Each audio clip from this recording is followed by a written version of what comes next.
Si on veut définir l'intelligence artificielle, c'est compliqué. L'intelligence artificielle, d'abord, il y a le mot intelligence qui fait référence à nous humains, artificiel qui fait référence à la machine.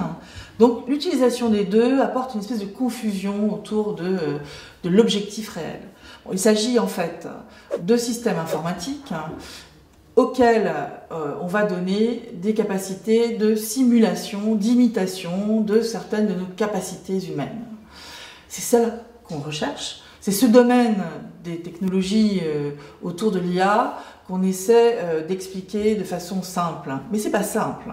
L'IA, c'est à la fois des techniques qui sont assez anciennes, qui datent même le début de l'IA, ça date des années 50.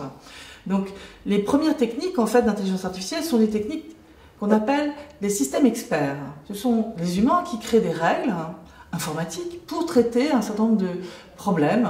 Et ces règles sont tout à fait lisibles, explicables. On peut comprendre exactement comment la machine enchaîne les différentes situations et pourquoi elle répond de telle manière. L'IA actuellement englobe en fait beaucoup plus de ce qu'on appelle les réseaux de neurones. Ces systèmes sont capables d'apprendre. Et comment ils apprennent? Par des mécanismes mathématiques. Ce n'est pas du tout magique. L'importance, c'est de comprendre qu'on n'est plus devant l'expertise que l'humain mettait dans la machine à travers des règles qu'il codait lui-même, mais maintenant son expertise, c'est de trouver les données correspondant et de savoir comment les étiqueter.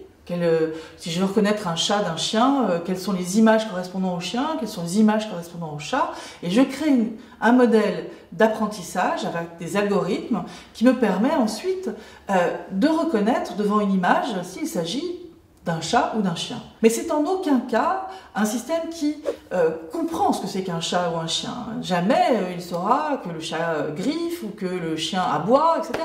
Nous comprenons l'environnement dans lequel nous sommes grâce à notre esprit, à notre richesse d'apprentissage que nous avons déjà appris, et ce que nous comprenons aussi par notre corps, par le toucher, par l'expérimentation, par tout un ensemble de capteurs que la machine n'a pas.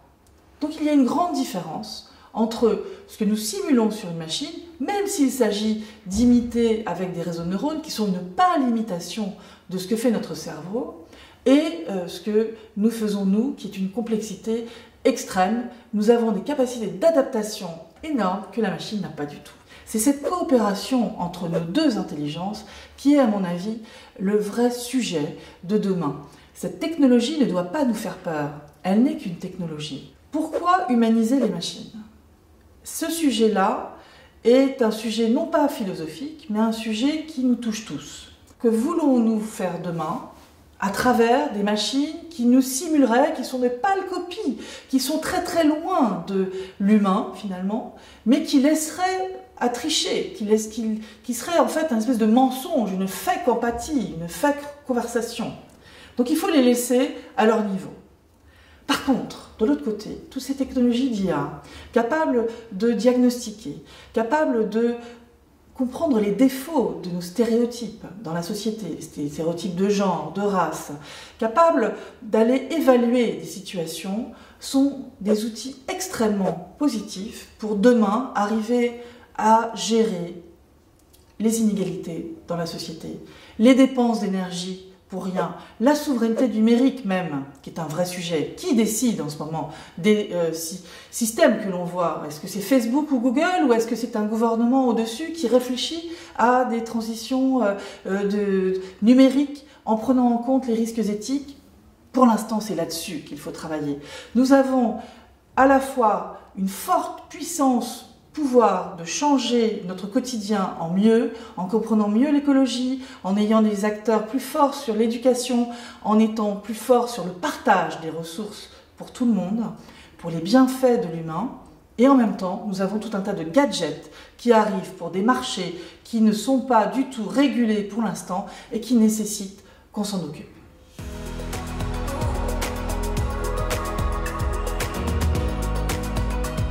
Les grands enjeux du numérique, c'est, petit 1, la confiance.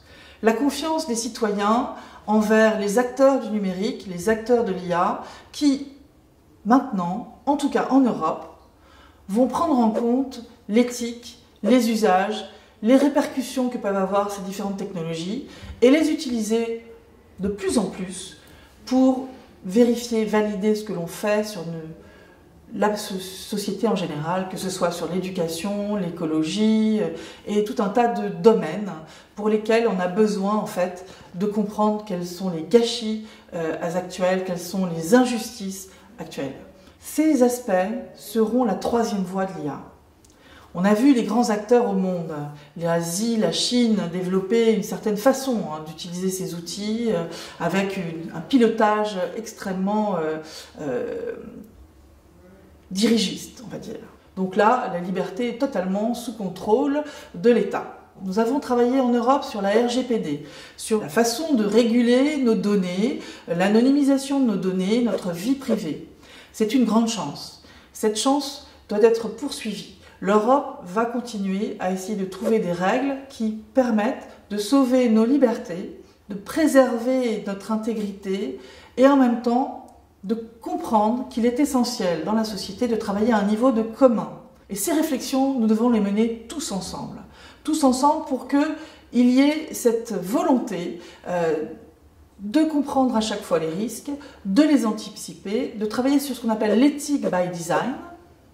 Et c'est en Europe que nous pouvons développer cette troisième force de l'IA, plus consciente de ces risques et plus à même de faire une économie positive pour tous.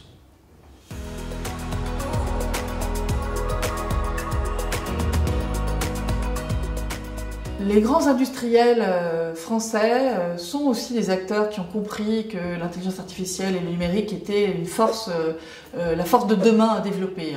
En Europe, nous avons eu, peut-être pas encore de façon assez visible, montré les grandes pépites, les start-up et les grands groupes qui s'impliquent, s'engagent dans ces voies de développement du numérique responsable. Mais il est évident qu'ils existent. Et c'est à nous, en France et en Europe, de construire cette souveraineté, cette gouvernance ensemble de ce que nous voulons avoir pour nos sociétés. Et je pense que des acteurs comme OVH, Dassault, Free par exemple proposent des plateformes. Pourquoi irions-nous chercher une plateforme de Microsoft où nous ne sommes pas certains que nos données de santé vont être sauvegardées? Donc il y a une force de frappe, de compréhension, de création, d'innovation sur nos territoires. Et cette force, il faut l'utiliser. La crise que nous vivons actuellement, qui est dans sa deuxième vague, puisque en fait la pandémie continue et sera sûrement suivie d'une troisième vague d'ailleurs, aurait pu être mieux gérée sans doute. Nous n'étions pas prêts avec des outils disponibles, donc il a fallu créer. Et la création informatique ou scientifique est en général quelque chose qui est une boucle, c'est-à-dire qu'on essaie de comprendre la situation, de l'analyser, de faire des hypothèses, de créer des outils, et puis on les met en œuvre, et puis on les teste, et puis on regarde comment ça marche, et puis on améliore. Et c'est en fait ce qu'on appelle un bootstrap en anglais, c'est-à-dire un recommencement avec test, évaluation, audit, qui est la meilleure façon d'arriver à affiner les outils qu'on veut mettre en œuvre. Et c'est vrai que les débuts n'amènent pas forcément à un outil qui est clé en main, formidable.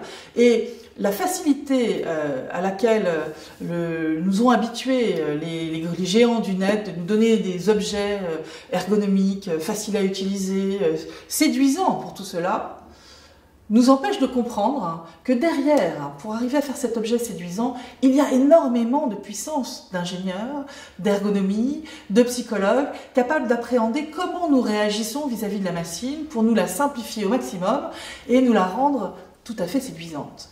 Habitués à ce genre d'outils, de gadgets autour de nous qui sont très simples d'utilisation, on ne comprend pas qu'effectivement ces outils de télémédecine, d'appréhension des zones à risque, etc., soient pas aussi simples.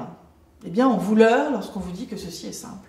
On vous leurre et cet outil montre tellement la non-transparence, la non-explication de ce qui est à l'intérieur et de la technologie et de la puissance d'humain qui a été nécessaire pour mettre en œuvre cela, que c'est une tricherie. Et cette tricherie nous amène à croire des choses qui sont fausses. Donc il est essentiel de remettre réellement le débat là où il est. Apprenons de l'histoire, apprenons de ce qui s'est passé pour essayer de comprendre, d'anticiper. Ces outils, on les construit au fur et à mesure.